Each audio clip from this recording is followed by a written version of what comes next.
د ورور سوال کړی دی، وایي نن سبا وایي د آنلاین جماعت چې کېږي چې مولي صاحب په یو دنیا کې ولاړ او مقتدی نه په بله دنیا کې ولاړ، نو د دې په شرع کې څه حکم دی؟ د دې خبرې جواب محترمه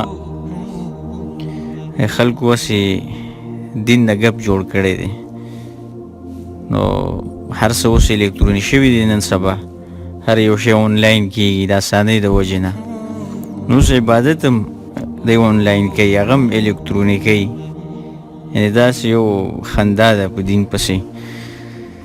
لکه څه ضرورت دی دې کار ته؟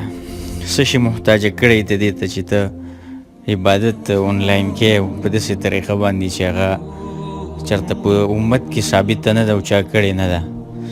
او که داسې شي نو بیا خو د حج به هم خلکو آنلاین کولی، سله دومره پیسې خلک خرچه کوي چې حج له راځي او پیسې لګوي او ټیمونه خرابوي او تکلیف او خولي، او حج ډېر ګران کار دی.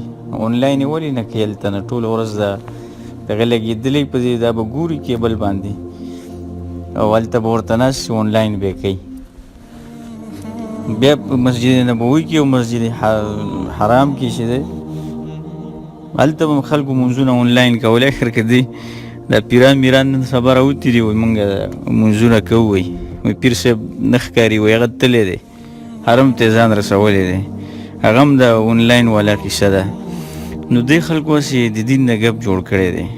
دا اوس هسې یو شرم خبره ده چې لکه ته څه دي ته مجبوره کړی؟ اوس جماعت نه کېږي، مسجدونه بند دي، نو په کور کې یوازې مونځ وکړه، ځان سره څوک ودروه، قامت وکړه او مونځ وکړه.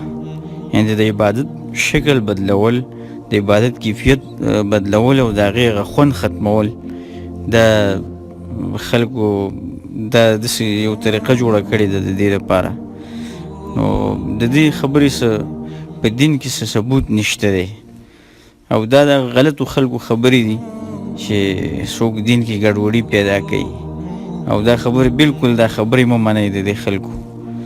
او داسې مونځ زموږ په شریعت کې نشته دی، داسې مونځ نه کېږي، بلکې چې مونځ کوې د امام سره به نږدې ولاړئ، او که یکې دا خبره که چېرته پکې ولاړې پس یو نیټ ختم شو، ډیټا در سره ختمه شوه یا سیګنل کټ شو، بیا به څه کوې؟ دغه وخت کې به څه کوې؟